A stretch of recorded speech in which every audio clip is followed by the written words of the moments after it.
think if Santi comes back, we can make a deep run. Bruh. What do you think is going to be our top goal scorer? I'll go with Tallis Magno. Bruh. My gut says Pereira. Pereira's got a leg on him, man. I've been a huge fan of Thiago Andrade because I feel like with his speed and his raw talent, like he could be that. Bruh. But will he stay the goalkeeper, our starting goalkeeper throughout the season? If I had to put money on it, I don't think so.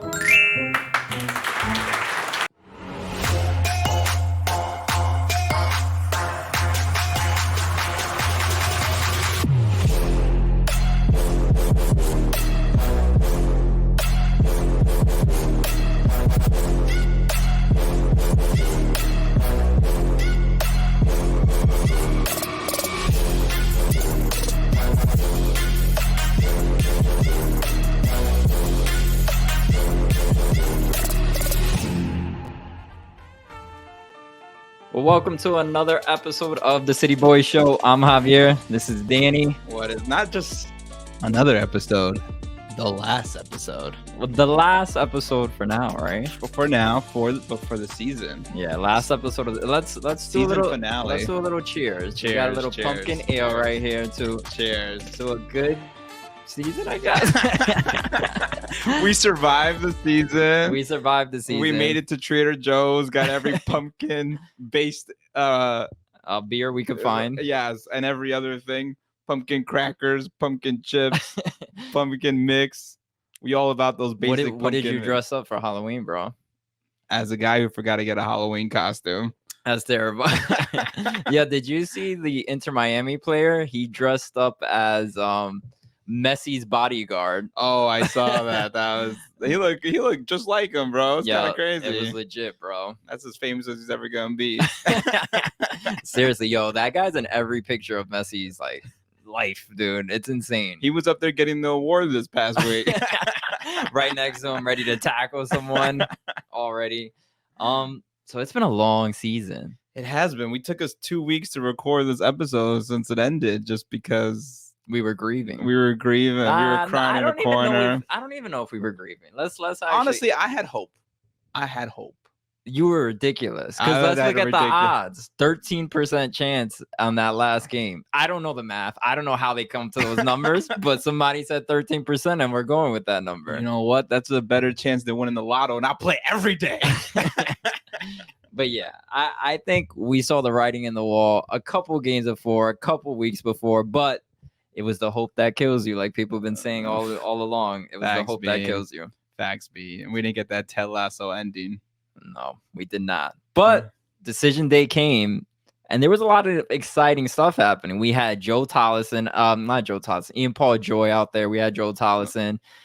The vibes were good. The vibes were good. We made it to the third rail event next to the water.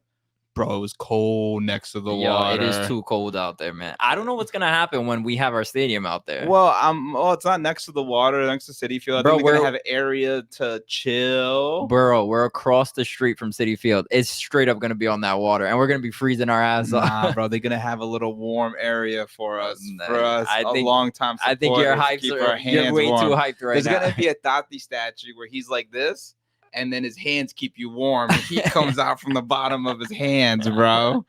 I like that. Yo, did you see the tweet I did?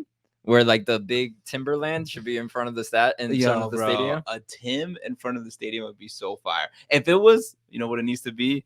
A pigeon wearing a Tim. Nah. That would be so fire, bro. I'm a little concerned they're gonna buy into this pigeon thing, and it's a little corny. You know what? bro. I heard a lot of people feel the pigeon thing's corny. I think it's fire. I don't know. Like, how cool can you make a pigeon? Bro, but I mean, I know pigeons are all around the world, but I think you put pigeons with a cap and Tim's, and you know that's a New York pigeon. Oh, Tell them to go buy a Lucy. Bam, right there. You got the most New Yorker pigeon in the you world. know what that reminds me of? What? The video online where the guy is like, "Yo, the craziest thing I've seen in New York. This guy took this pigeon took the train on one stop, and on the next stop he got off. He could have flew there." Yeah, that shit was hilarious, bro. We're way off topic. This is what happens when we have 3 pumpkin ales before the show and we record at 10:13 at night. It's the vibes, bro. You gotta have good vibes after such a bad season. Seriously. And people are calling for people's heads, and it's not happening. It's not happening. Okay, let's get into the decision day. Like we said, the vibes were good. I mean, I felt like people were cautiously optimistic, but also realistic that it was a very rough chance. But before the game, you're starting to feel good. You see Messi's in the starting lineup. Yes, big deal. Ian Paul Joy's at the stadium with Joe. The dynamic duel's back. There was another thing that happened. Who else did we? Oh, Nashville was playing at home. At home for their fans against Trashula Red Bulls. Yes. It just seemed, Mukhtar was starting. It just seemed like there's a shot. I really thought the biggest concern was us, honestly. But turns out we were the only one who made it work. It's very true. So when we looked at the lineup, and this is, I think, a lineup that people have been calling for all season. Yes, sir. Ever since we've got these players. So if we look at the lineup, we had Risa, Sands, Baccarar, Santi, Julio Fernandez, which was the new addition, Thiago Martins, O'Toole, Gray, Taz Magno, Freeze, and Keaton. When you saw this lineup, do you think this is our best lineup at this point? Is this our best starting lineup? Or starting 11? The only thing that made me feel slightly concerned was Pereira. Pereira has been dominant the moment he's touched the pitch. And I get it. Benching Sands or Parks is hard. And at the same time, Pereira did not have a great game right before that. I don't know if you remember that against DC. Yeah. But I thought, man, Pereira is such a good player. He's been so dominant. He's been our best player, honestly, I thought, since after the Leagues Cup. I was a little shocked that he wasn't in the lineup. Is that more of like a writing on the wall for Pereira? We know we had him on loan. Yes, he's been performing well, but you can't have Parks and Pereira out there. I think that's the conundrum they've run into. I don't know if you saw. I saw a rumor today. No idea how legitimate it is. Oh, yeah. That Parks is looking to move to a team in Europe. Yeah, so that could be a strong possibility. I mean, if we lose Parks and then we don't re-sign Pereira, that's a disaster. That's gonna be. How do you replace those shoes, man? Big Bird's got the biggest shoes in the team. You can't replace that easily. Wait, it's not Big Bird. They call him Big Bird. It's not Big Bird. Who's the Sesame Street guy? Is it Big Bird? This is. You think I'm talking about Bert Ernie? No, we're talking about Big Bird, bro. It is not Big Bird. Wait, you think he's Huge Bird, bro? Are you serious? It's okay, Big Bird. Whatever. This pumpkin ale's got you messed up. Yeah, if we lose him, that's a huge deal. But what I'm saying is that could have been a writing on the wall saying like, okay, you're not going to be our long-term guy. Parks is here. We need to see these guys together. It's funny. I saw Pereira in the locker room and he was walking out and I was like, yo, you coming back, right? He was like, we'll see, man. I'm trying to make it work. And he had an Instagram post, which was very vague. Didn't say he was coming back or not, but I think it was sort of the lines like he enjoyed his time here. Yeah, which made me feel like the writing's on the wall. He's gone. He's not gone. But then you can't also get rid of Parks. No, that would be a disaster. But they said that the Parks conversation, like if you look at Parks, he's getting paid less than it's like a ridiculous amount for the team. Like he should have been higher if you consider his value to this team. And I think he fired his agent over the summer or something along those lines because he's like, you guys got to negotiate better for me. So we'll see what happens with that, but I think it's too early to talk about that. Yeah, Big Bird needs that Sesame Street money. Oh my God! All right, stop with the reference, bro. But we got way off topic of decision day. That was my only concern with the lineup. I do think Julian Fernandez. I was sad that Jason didn't start, kind of just because I'm a big fan of Jason, but I was excited to see him start, and he came up big. No, yeah, Julian Fernandez was our only goal of the day, and it was a beauty. I think it was nominated for goal of the week. It was nasty, bro. It was nasty. Top left-hand corner from 40 yards. I mean, I'm exaggerating. Maybe it was 20, 25 yards, but yeah. It was no joke. No, I know. It was crazy. How do they measure in soccer? Is it yards? Bro, don't we gotta be using kilometers, no? Meters? No, I don't even know, bro. So we get that goal, 60th minute. It feels like there's still a shot. Inter Miami, at that point, they still have a chance to score a goal. But they were down. They were down. Charlotte scored in the 13th minute, so they were down No. 1-0. Yes, I looked it up before this game. No, but didn't Inter Miami tie it? No, it didn't matter the game because ended 1-0. They just needed a draw. Yes, for that's us why. to make It only yes. mattered because they just needed a draw. And they Yes. had some late opportunities. I think the 80th minute, Yes. Messi almost had a set piece from the side. Yes, and at that time the Red Bulls were drawn for pretty much the entire game. It was 0-0, and they had Nashville had so many over. So we're in the press box. We're watching the game. This guy's got the Miami game on one TV. Who's the dudes on the left of us? Hudson River Blue had the Nashville game on the left of us, and we are just watching all three games, trying to keep up with that. And after we scored, it was like, all right, now the other teams just got to do what they got to do, and we got to not let it score up. And Miami couldn't convert a goal, and then there was that last penalty kick in stoppage time on like the 94th minute for the Red Bulls. And then the Red Bulls made it.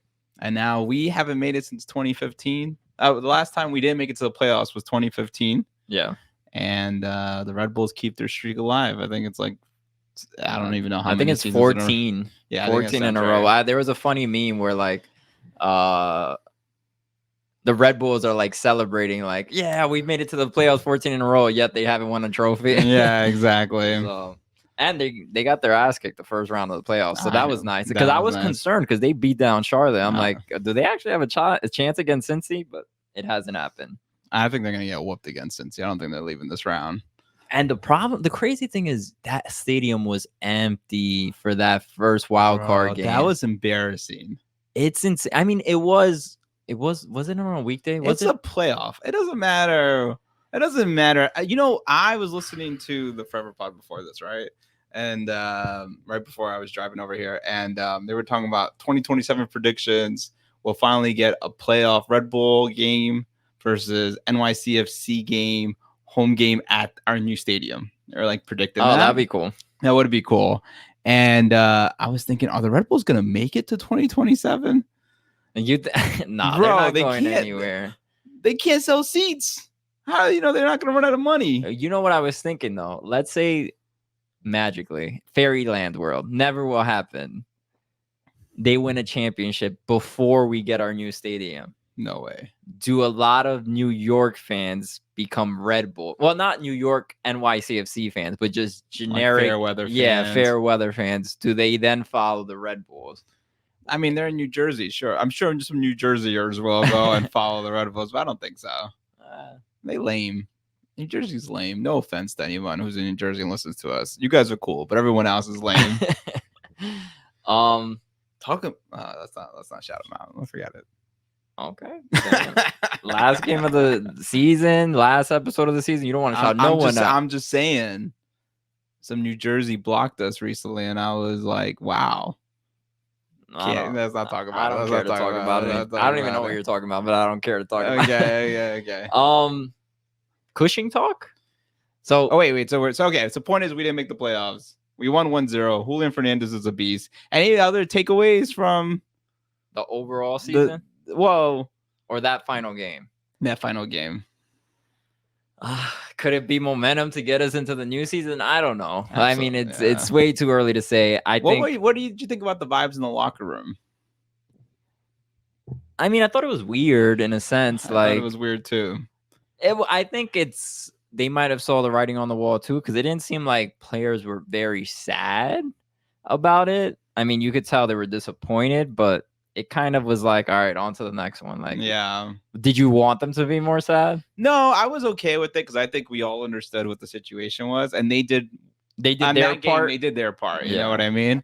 What I found interesting was the players who decided to talk to us and the players who didn't decide to talk to us. Right, this is the last time they get to talk to us, and I thought, does this indicate who's staying and who's going? You know what I mean? So did you feel like there were certain players that didn't want to talk to you because they knew they were leaving? Yeah. Did you get that vibe? Not necessarily, no. Maybe we could talk about it later. But when we're talking about players that I think are leaving, I think there's one I want to talk about. But we'll wait till we get to postseason predictions that we have on the lineup. Talking about that, you were in the press conference. Was there any insight from Cushing that like you can take away and say like, all right, that wraps up the season? Or no, I think Cushing just kept talking about next season. You know what I mean? And like, this is what we need to do during the offseason. You know, now that we give all these players that we've gotten some real preseason time, we can get them up to speed. And that gave me the vibe that Cushing didn't think he was going anywhere. do you think there was a conversation before that game with front office, with higher ups? Like, I mean, I don't know about you, but I mean, talking to people in the press, I think everyone kind of had this general consensus Cushing ain't going nowhere. And then we can go to it, and this leads to our Cushing conversation. You know, the front office released a letter, and one of the big things that they said that I think a lot of people took away from this was, you can find it somewhere here, but it was like, we are working with the sporting director, head coach Nick Cushing, and the entire sporting department to have the necessary support and resources to significantly improve this year's results. And everyone took that vibe as like, Cushing's coming back, Lee's coming back, and we're just gonna support them through it. Did you get that same vibe? no, that's exactly what's being stated there. But I mean, the key thing is like, okay, you didn't give them the necessary support they needed this season. Why was that?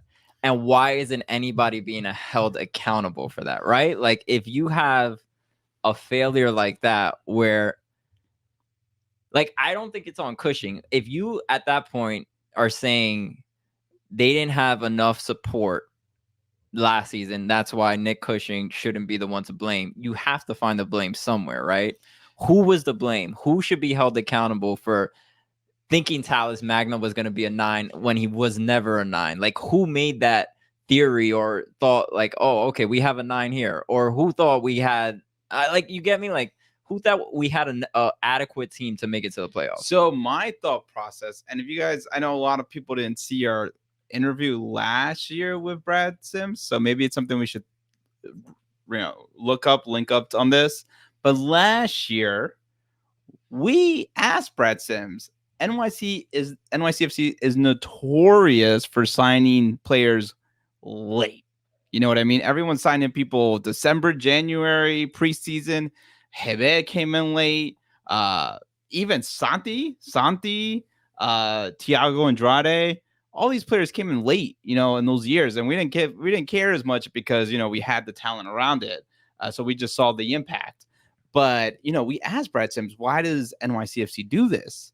And he didn't say because David Lee has X opinion, right? He said because us as an organization know that players aren't looking to go to MLS as their first choice. So we wait till things happen, you know, that winter off season, and transfer window, and then we get to pick better players because whatever they wanted didn't work out, and then we can pick them up at a more affordable price. Like he mentioned that, right? And so it's like, I think they've had so much success with that they were like, let's just keep this boat rolling.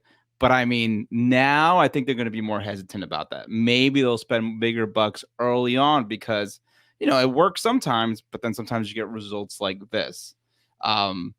And I think that's going to be a lesson learned for the front office, and not just Cushing and Lee, but also maybe Brad Sims and whoever else is involved in those decisions.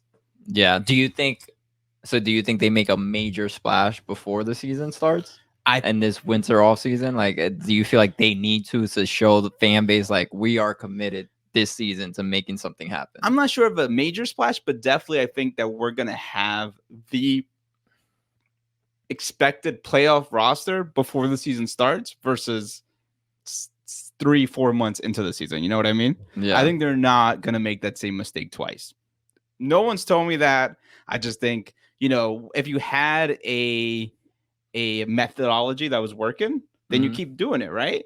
But then if it stops working, you got to change things. And I do appreciate Brad Sims and what Lee's done in the past, and go, let me give him the benefit of the doubt and say, we fucked up this year, let's fix it next year. I don't know. Well, I agree, but still, you're supposed to hold your team to a higher standard, right? This is New York City. This is a major city, major sporting state. And like at this point, like somebody had to be accountable for last season. Us making the playoffs is a major failure. Let's be realistic. Like we should not have missed the playoffs when almost I think 70% of the teams make it into the playoffs. That's ridiculous that we didn't make it. So somebody should have held accountable. And I think if we get the same results next season, there's got to be some major changes. 100% agree. And I think this moves the conversation because at the end of the season, I do feel like we had enough talent. We should have still made the playoffs. So now let's talk about Cushing. What did you think Cushing did right, did wrong? How do you rate his performance now that the season's done? I feel like everyone was Cushing out week 10 and we were all like TBD, but now we have a full season. Sometimes he had great players, and sometimes he didn't have great players. How do you feel about Cushing at the end? At the end, I mean, my biggest criticism is it felt like he could have had players on the pitch more consistently that we know have the talent. And one of the major criticism, obviously, is Talles Magno. Everybody's going to go to Talles Magno and how good of a performer, how good of a player he is just one-on-one individually. And to not have him out there when you finally got a striker. Granted, Munsa probably could have scored a lot more goals than he did this season. And I think we got to talk about that number 9 position as well, because I don't know if we have that fixed yet. Agreed. So if we still don't know if we don't have this number 9 fixed, I still think there was questionable decisions made by Nick Cushing in regards to subs, in regards to who started every week. So there still should be a criticism on him. I don't think he goes without criticism, but us making it in the playoffs, is that solely based on no Cushing? No. How much of the percentage is kind of the question, right? And I don't know what to give that percentage. You could go 60 front office, 40% Nick Cushing, but there's blame on both sides of it. So I guess out of 10, what would you rate Nick Cushing's performance this year? Out of 10? 1 out of 10, I'd give him a 5. Oof. It's tough. And I think 50%? Can we go story time? I mean, at 50%, you're saying 1 out of 10. Like, what was his coaching rating? Yeah. I mean, yeah. No, what I'm saying is that's a failure. Like, if you have a head coach that failed, does that not warrant more steps to get him out of that position? I want to tell like a little story that I thought about on the way here. Too many pumpkin ales.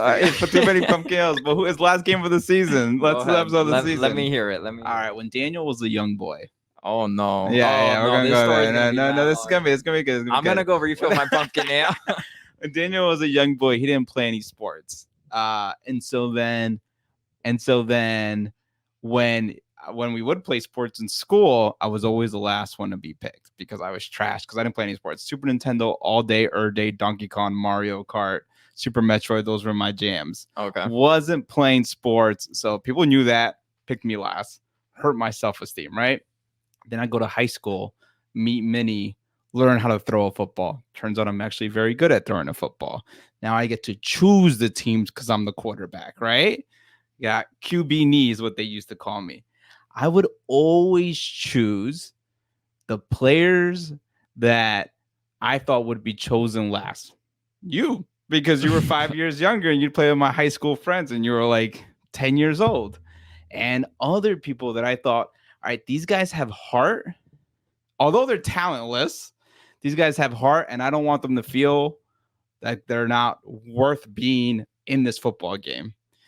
This reminds me of Cushing so much, bro. Like, Cushing says, Pellegrini is giving me 1,000% on the practice field. Jason is giving me 1,000% on the practice field. You know who's not giving me 1,000%? Talles Magno. You know who's not giving me 1,000%? Not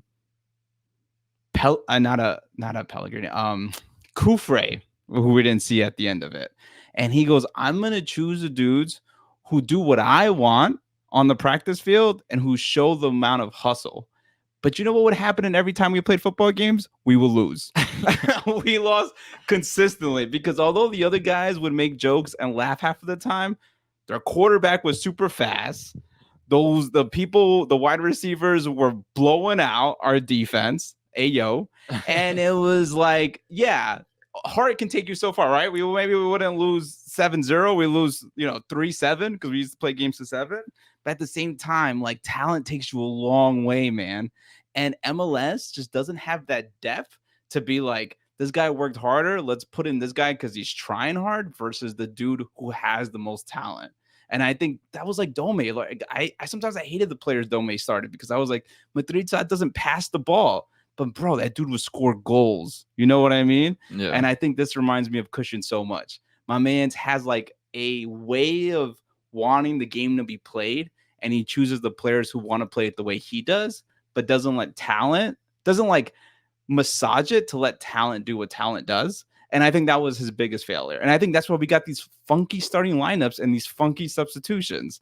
And I hope he comes back next year. I don't really hope he comes back, but he is coming back. So with him coming back, I hope he takes a lesson learned and goes, yeah, maybe these guys aren't 100% doing what they want on the practice field, but if they're giving me 80% and that's still way better than Pellegrini, who's giving me 200%, I got to play Talis Magnum or whoever is that person. You know what I mean? Well, I think that was his biggest weakness this year.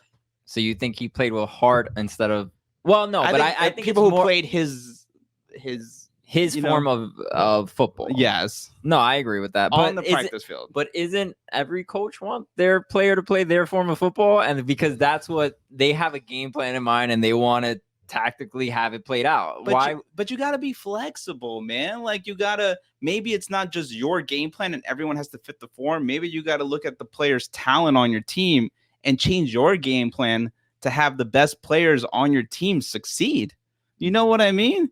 Like the dude ain't no, but that Bill Belichick. He ain't the dude with the triangle offense. Like, but I think it goes back to the city way of football, right? They have a way of wanting it, and this is why kind of Cushing's in this position because he's always played the city way of football, right? The city football group way of football. You know what I mean? Like where they play off the back, where they will press sometimes. You know what I mean? Like this is kind of their brand, and if they're trying to fit that mold and he's trying to get a game plan out there and Talis Magno's not willing to take an extra pass or do the step that he needs to do. That's kind of on Talis Magno. But the thing is, we ain't City, bro. And also, like, we don't got Pep. You know what I mean? We don't got Holland and we don't got those players. Like, my thing is, like, you bench, I don't know, whoever plays, you bench someone on Manchester, the player who's behind them is also a superstar. You know what I mean? Who's hungry. Yeah. You bench Talis Magno, you get Pellegrini. No offense, Pellegrini. I actually really love Pellegrini. That's why I made fun of him so much this season. But you have a weird way of showing love, bro. That is definitely a weird way of showing love. But I love teasing people. But it's like, but I really wanted him to succeed. Way off topic, but that's not the point. The point is like the gap and Talis Magno is so good. Like, I know some people don't love him because they're like, he's just all smokes and mirrors. You know what I mean? Yeah. But like, he's just so much more naturally talented than everyone else on our team that it was just so heartbreaking to like look back at it and go, man, if this guy would have played left wing every single game this season, what our results would have been, regardless of who you put at striker. And I think it would have been different. And I think it just wasn't. And I blame that 100% on Nick Cushing. Fair point. So that's your biggest criticism. That is my biggest. And that Pellegrini got so much playing time. I think that was terrible. I think you're more like emotionally, like he was emotionally invested in Pellegrini. I think it was more Pellegrini brought a defensive side that he liked from Pellegrini. But I don't know if it was so much nothing offensively. Yeah. I mean, he did have one of our best golazos ever in NYCFC. Was that his one golazo all season? It might have been, actually. I don't know. But I mean, because the problem is, for some reason, he got much slower than he was in the past. He was not very great at passing, and then he had the golazo. He had a couple good crosses, but in general, I'm sorry you had to go Pellegrini, but man, I had high hopes from him in the beginning of the season. It did not work out. Okay. That was my long rant on Cushing. Yeah. So, I mean, do you got anything else on him? I think you've summed up a lot. You said a lot. You went into your childhood. I don't think anybody wants to hear any more about Cushing. How do you feel about him coming back? Does it matter at this point how I feel? He's coming back. The He's statement's coming already back. been made. He's coming back. I mean, do I want him to come back and kill it and shut up everybody? Yes. I don't mind that. And if Yes. somebody minds that, it makes no sense. Like, you need to want your team to do well. Whoever's in that position at head coach. Like, I don't care if he had a bad season, but the next season he turns it around and we make it far into the playoffs. Yeah. Right? Who cares if he had a bad season? Like, I feel like sometimes it's just cool to hate on these guys, but like at the end of the day, like, if they're going to change, let's have that change and let's be happy about it. Let's want this team to grow. But I can understand fans' frustration and saying, "Oh, I'm out. I don't want to have a season ticket." It's fair, and we could talk about this. They talked about it on Blue City Radio. Like, is NYCFC losing their like core fan base? Like, are they becoming more casuals? I heard that conversation. I think did I have a ton of fun? I would consider us pretty hardcore fans. We have a dumbass podcast, right? Yeah. We go to every game. There's probably way better No, but fans than us, but I think we're up there. You know what I mean? Are we the hardest chorus fans? No, definitely not. But I think we're up there. Did I love going to every game this year? No, it was tough. Sometimes it was really tough to be like, God, this team is so boring to watch. But I think, are you destroying like the hardcore fan base? No, but I think if you consistently keep this product up, if this happens again next year, yes. You know what I mean? Like, every team in every league and around the world has terrible seasons. You know what I mean? So to say we've had one bad season, they have given up on this fan base, and the fan base has given up on the league, on the team. Like, what kind of fans are those? You know what I mean? If this is consistent, I mean, there's hardcore Jets fans, and those guys haven't been good ever since like 1978 with Joe Namath. You know what I mean? Yeah. So like, I'm not trying to like. You got to appreciate every fan you have, but at the same time, I don't think you're losing the core fan base off one bad season. Yeah.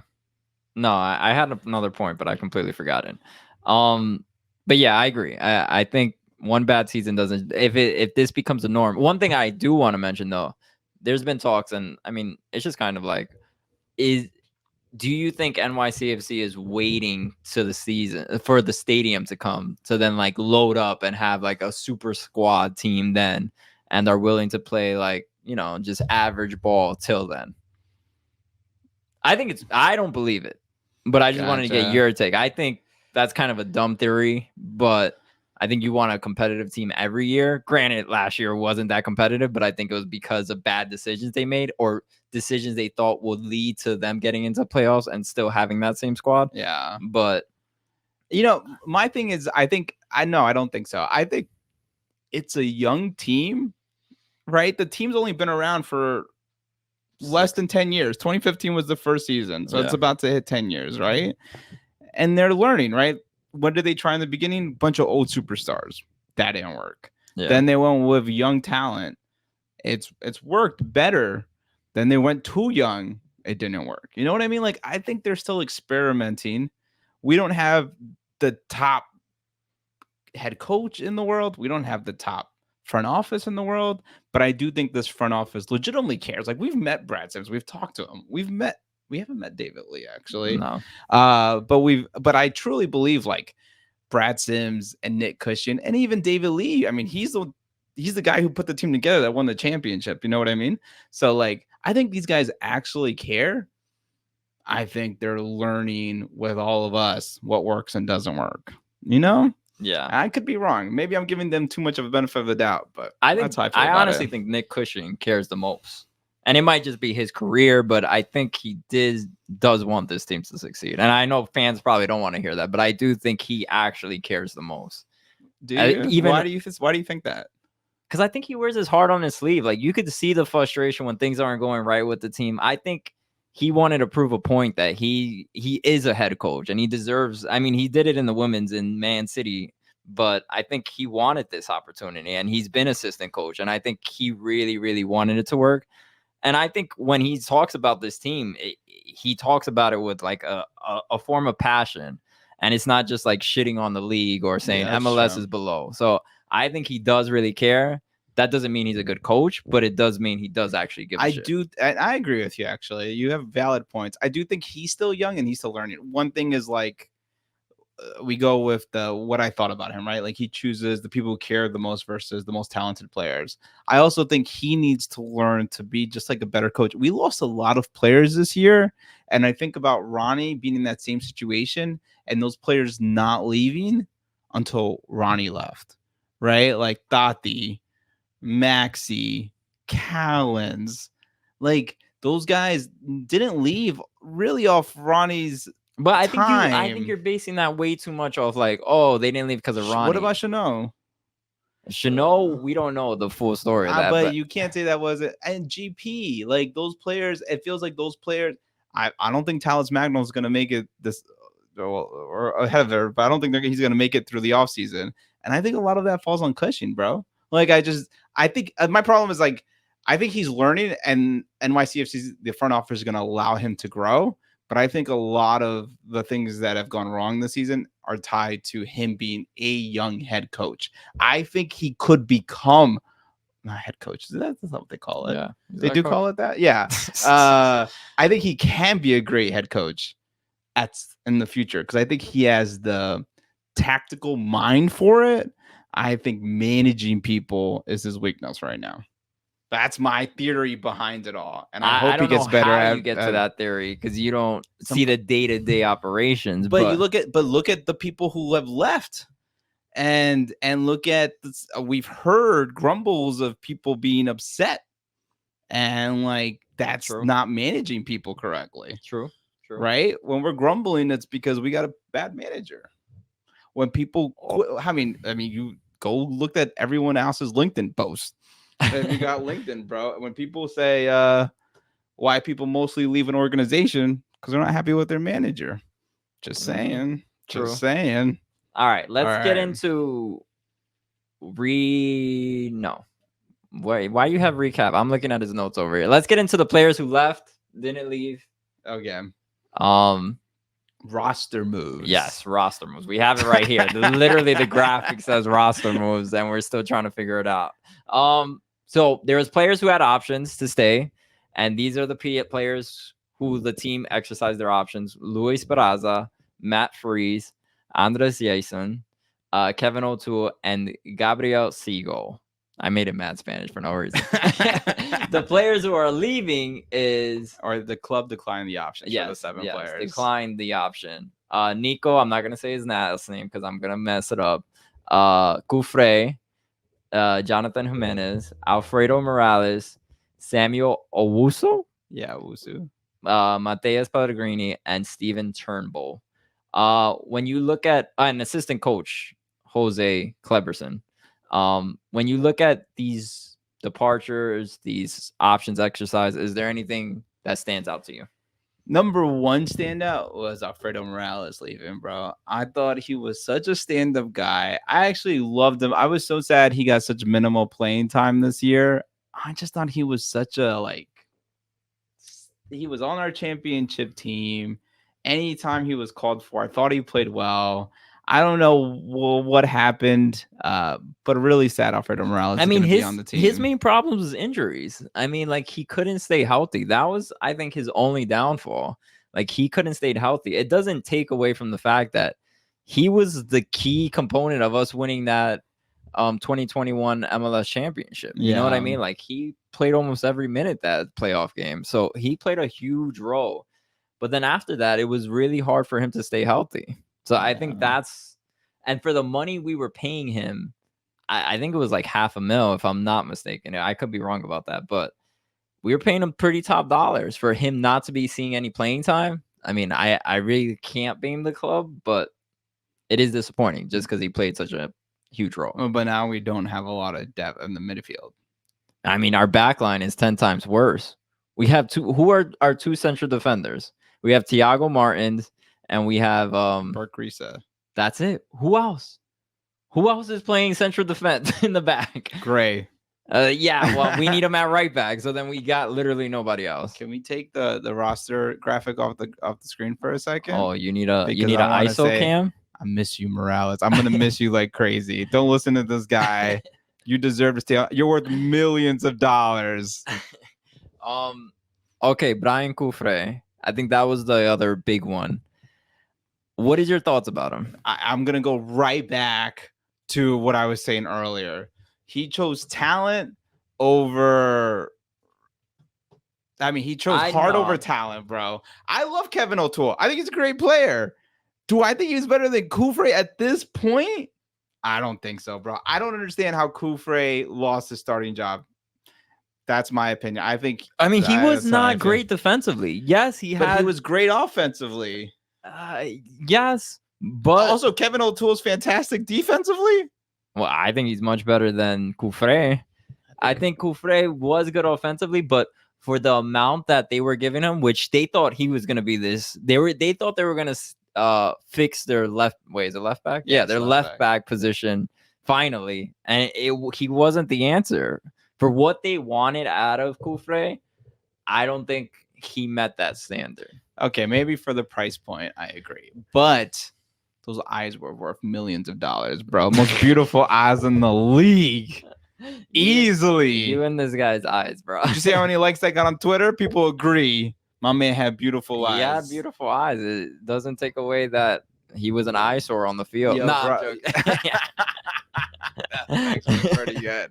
But, yo, if soccer doesn't work out for you, Cufré, become an eye model. I'll go pick up that magazine. Bro, you got problems. How do you feel about the people who were keeping? Oh, is there anyone else that you were concerned that we lost? I mean, of course, Matthias Pellegrini were heartbroken. Well, Pellegrini, like, I think his MLS career, like, where else is he? He's been around. He's been shopped around this league, and he hasn't found his home. And I think he was hoping it was going to be NYCFC, and he never really panned out. I mean, the way he played this year, that dude's definitely going to Real Madrid. he deserves it. But you know what? I actually saw on Twitter, I think it might have been Jonathan Sanchez who said, us losing Owusu, Nico, Jonathan Jimenez might look bad for our academy because, like, these guys are young. They cost $10 to keep on the team. Why drop them? I think that's a tough sell, though. Like if they're not performing, I don't care if you came from the academy. We still got guys from the academy. We still have a whole lot of people from the academy. Jason, Tavon Gray, Sands. Like, I mean, you still got these guys who become the core of this NYCFC team at this point. I don't make too much of that. I mean, if you feel like these guys aren't performing and you don't see them, I mean, we don't see the day-to-day practice. If they don't have the skill set, why keep them on in the team? Yeah, I don't know a lot about them, but I felt like a lot of people wanted to see Owusu play, and they said he played well on NYCFC too. So a little sad about that, but I hope it works out for you guys, man. You have a better chance of Pellegrini to keep staying in the league, so that's good. What any options that they actually picked up that you were surprised about? No, I mean, I'm glad they kept all of them, man. I'm glad we get to keep Barasa and Freese. I think having, Freese has been playing better right now. So I think keeping Freese and having Barasa as a backup is, like, fantastic. You know what I mean? Yeah. And I think I love Andres Jason. I love Kevin O'Toole. And would love to see Siegelman back over here on our team. So yeah, I was happy with the only concern with the Siegel one is, like, make sure that's not your only option at closer now. Like, look, we've seen Munsef. We haven't seen enough of Munsef, but we might need another striker before the season starts. 100%. Like, I'm not confident if we just have Siegel and Munsef back. Like, you know 100%. What I mean? And some of these guys are still on loan while we picked up their option. I think isn't Gabe Siegel? He is on loan. It's for it might be December or June. I'm not really sure, but he's on option. Another guy who's on options though is Thiago Andrade. So we might. He's still on the team? Yeah, he's on loan right now. I meant. Oh. So he might come back. I mean, I think it's December or June. I forget when he comes back, but he might be back. I don't know if that's a good thing or a bad thing. I always like Andrade. You know what? Wait. What's your next topic that you want to talk about? I have no topics. Okay, then. Oh, I mean, you kind of just passed through it, but losing Kleberson, I thought, is a big deal. So Kleberson came in, right? Played for Brazil, famous Brazilian. We had Thales Magno, Brazilian, Thiago Andrade, Brazilian. Yeah, when Some other people I think Hebed Brazilian. was here. I think when he Hebed, came, Brazilian. there was 5 Brazilians on the team. So my thinking, Cleverson leaving, writing on the wall, Talis Magno's not staying. I thought he was there to maybe get the head coach job, especially with all the Brazilians we had on the team. I don't think maneuver there's no those way he thought he was relationships. getting the head coaching job. That I don't think. Why do you think he left? No, I think he wanted more experience coaching. I don't know how he wanted to get a little more like game day action. I don't know how much of that he got, but I also agree. A main part of him coming was we had all these Brazilians, and I know Glenn Crooks, who's always at the practice facility, said whenever Nick Cushing would speak, he'd be right there translating to the Brazilians. Gabriel Pereira, Thales Magno. So that's why he was there. And I agree with you. Now we lost a lot of the Brazilians, right?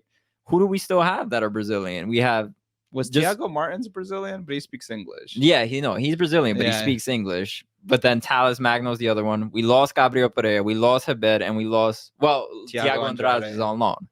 So yes, I think his main role was to be able to translate. Now, to your theory, conspiracy theory, but might hold some weight, is Thales Magno might be leaving. That would be heartbreaking. I mean, so he still has a contract with us. It would have to be that they decide to trade him out, or I don't know what the verbiage is, but and I think we both heard grumblings that he wasn't happy midseason when that whole thing played out where he wasn't getting minutes. And I think we also heard that there would be during the offseason some big cuts to very talented players.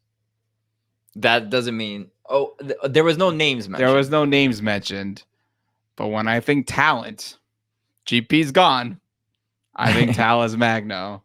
So I don't think he's going to make it during the offseason. And that makes me very sad because I thought a full season of him playing left wing would have been really, especially with a good striker, would have worked out. So I'm sad about it. Well, it's not for certain. It's not for certain, but I feel like it's for certain. We will see how that all plays out. I think it is an interesting topic, though. I mean, we could go down the conspiracy road, or in a couple months, it could be just not a conspiracy anymore, and it could be facts. Yes. You know, one thing I was thinking of, talking about like strikers and wingers, we have this kid, NYCFC 2, Myers, who won the Golden Boot. 19 goals, 5 assists. Why hasn't he gotten any playing time with us? I think we should try him this year. I mean, does it hurt? Because we had the striker Thales Magno all season. We need to see. Would you be wanting to see MD Myers? He won the Golden Boot with MLS Next Pro. Is this something you would like to see? I mean, yeah, I do. I mean, let's see what he can do. Especially, no. Okay. Yes, I do.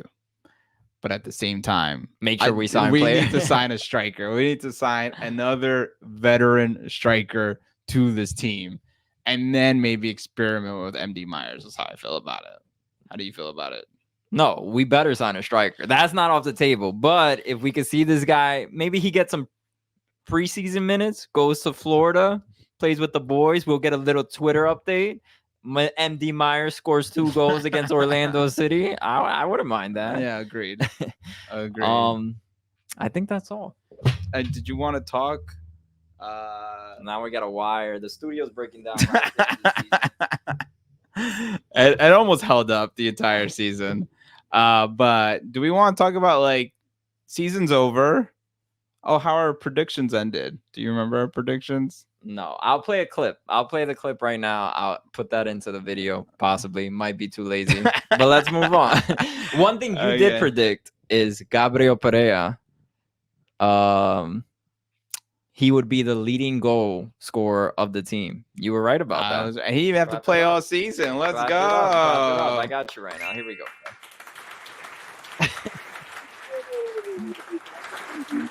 The crazy thing is you definitely did not predict he was not going to be there.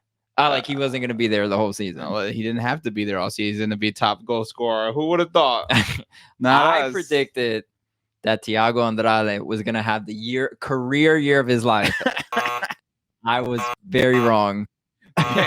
Very wrong. I think that's all we. I don't know what we were doing our first episode. We did no predictions really. I think we just talked a bunch of shit, bro. Like this episode. We'll be more structured next year, we think. We'll see. But also, do you have like highest point, lowest point of the season that you would call out? Highest point, which was early in the season. It's crazy. Like I thought we were winning the cup, bro. FC Dallas, City Field. Santi was like on a next level. I think Ledesma had like a career game. He was just running through defenders. I'm like, bro, we got this. This is gonna be a crazy year. We're gonna kill it. And it all went downhill from there. Cushing still talks about this game. So that was like, oh, we're gonna have a great, like, it was just such a defining moment. Like I thought this season was gonna be great, and it was so early that I just was like, oh shit, I did not know what was gonna happen. Lowest moment's got to be Chanel leaving. I mean, like at that point, it was devastating. Like you thought you just lost like one of the core players from like this organization, and it felt the way he left, how sudden it was. It just felt kind of dirty and rushed, and yeah, that's got to be definitely the lowest point. Got it. What are your two? It's probably the same too, so I stole yours, but no, I can come up with two different ones. I think highest point for me was the Leagues Cup game against Toronto. Really, bro? Bro, it's because we were in such a slump. We were so bad. Sean Johnson was coming, and then we go and score 5 goals. Bro, Toronto's terrible, though. I know, but at that time I was naive. Oh, and we just got Muntsef. And yeah. I was like, this is it. We're going to win Leagues Cup. We're going to make a run in the playoffs. All our problems are solved. That high point lasted for a little bit of time, but you know what, your high moment point, I was really high. All right, go to your bad point, and then I'll say one more good high point. My lowest point had to be when Maxi got injured, because I think the season was already tough, but getting Maxi felt like, okay, like maybe we can really turn this around. And I think when Maxi went down, it was like, this is it. Like there's just no way we're gonna I would say that was one of the other highest points. Oh, getting Maxi? Yeah, getting Maxi. I thought was like, oh shit, we got, like, he's a club legend. Oh, you just stole my beer, bro. Oh, my bad. Bro, don't trust this guy. He steers beer. Here you go, bro. Pour yourself some more pumpkin ale. Yeah. Getting Maxi was a high point. Yeah, I mean, losing my beer was a low point. Okay. I think that's it. I think we've recapped the season. I think so too. We didn't talk about the stadium. But we don't know crap about the stadium. If you guys want to get stadium news, though, follow Chris Campbell on Twitter.